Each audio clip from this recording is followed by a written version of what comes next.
kind of research, in the research aging and lifespan extension. And I will give just a few examples from the early 20th century. I don't know why it happened there, probably because the spirit of the ideal of scientific progress was still alive, but that's the fact.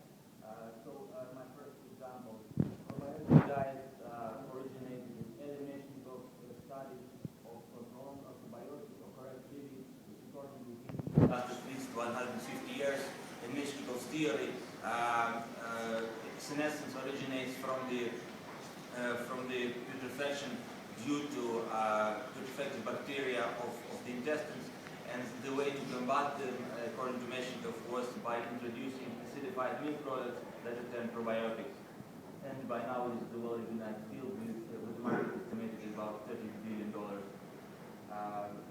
And further examples, hormone replacement therapy or therapeutic endocrinology generally originated in Charlotte Brown-Séquard's rejuvenation experiments of 1889, when he injected himself with extracts from dogs and guinea pigs' testicles. This may sound funny, but this was in fact the origin of modern hormone replacement therapy, also quite a practical field by now. Further boost to endocrinology, particularly sex endocrinology, was given by the rejuvenation experiments of Bioge from Austria. His famous rejuvenation technique, there was delegation, involved delegation of seminal ducts, vas deferens, that was supposed to suppress sperm-producing activity and increase hormone-producing activity, sex hormone-producing activity, which was in turn supposed to increase the general blood flow and thus produce rejuvenation. And the practical outcomes, first of all, were the determination of the role of sex hormones for the appearance of secondary primary sexual traits. Among some other implications, this was the basis for subsequent sex change operations,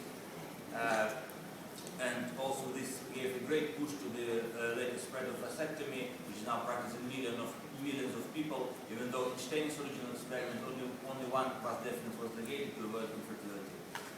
Stein was nominated 11 times for a Nobel Prize for these studies. He never won, but this shows his contribution. All these studies were born out of the interest of a combined interest in sex rejuvenation, lifespan extension. A related technique was done by Serge Voronov. He was working with sex glands, but instead of trying to operate within the organism, he tried to introduce transplants of sex gland tissues from without, mainly male sex gland tissues, and mainly from apes, orangutans, chimpanzees. This was perhaps one of the first, if not the first, wide applications of live tissue transplantation in humans.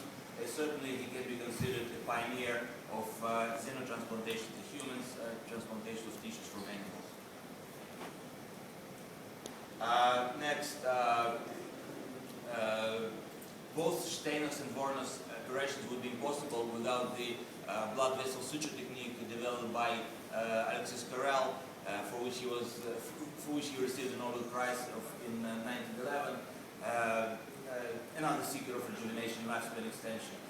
Well, Carrel is a chapter in of himself. Beside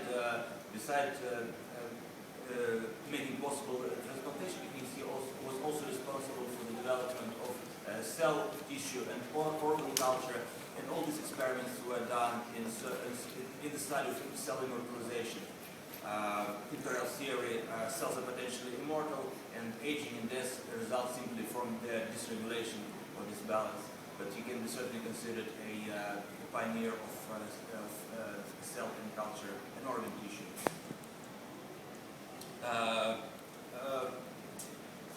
One of Carrel's interests was in cryopreservation. Actually, in an article of 1908 on organ vessel and limb transplantation, has this extensive section on both cryopreservation and chemopreservation, preservation of tissue by poisons in certain doses, which can be reversed. But that was a little area that was in 1908, as I said.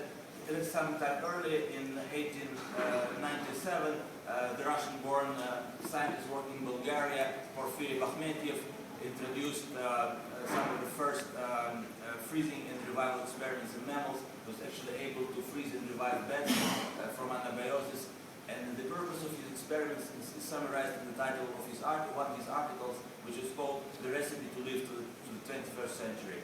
Thus, we can safely claim that even the study of cryobiology or cryopreservation originated in the search for lifespan extension.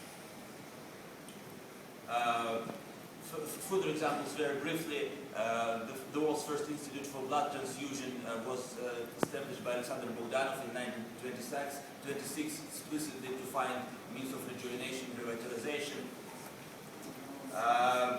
Adjuvant immunotherapy was developed after Alexander Bogomolets' studies of the antireticular cytotoxic serum for the prolongation of life. Bogomolets' famous book is called The Prolongation of Life, which basically, I don't have time to get into it, but this actually served an inspiration for the Harman study of antioxidants. And my final example is cell therapy, or even human embryonic cell therapy, which was done already in the 30s by the Swiss rejuvenator Paul Nihans. Here in the picture, Nihans is with the Pope Pius XII, this is on the right. This was so. All these examples show that cell therapy and human embryonic cell therapy are not such a recent discovery. This was done at least 80 years ago. But all these examples are certainly very practical, and the practical utility can be hardly doubted, both in terms of healthcare and in economic terms. As I said, Meshnikov's proprietary dyes are estimated, the markets are estimated at about $30 billion, and all the other fields are certainly very lucrative in monetary terms, or at least marketable. And I would suggest several reasons why these therapies originated in this seemingly unrelated research of aging, or proactive research of aging in lifespan extension. First is simply the nature of the goal setting. When a person sets a certain goals, such as the prolongation of life, that's the goal he strives towards, and that's how he gauges his success or failure.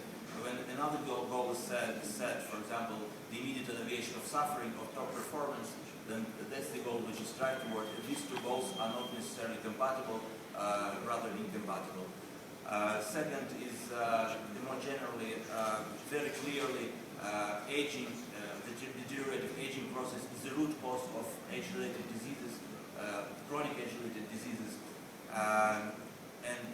If we learn to look at the root cause, we may be more likely to find means to tend or to care for the entire organism. And finally, all these studies, the proactive studies of aging or rejuvenation, lifespan extension, almost by definition involves thinking in terms of preservation of homeostasis for long term, because life is actually homeostasis, or however we define it. Certainly, it is a homeostatic process. Hence, this thought is very prevalent in the writings of all these authors. What they strove to preserve was balance, was stability. And when thinking in terms of preserving stability, less attention is paid to immediate benefits, immediate top performances, and feelings of well-being, but rather to the robustness, to the long-term working of the system. And also in this approach, less attention is paid to unrelated details, but rather to the workings of the entire organism, and also to the integrated workings of several of its elements.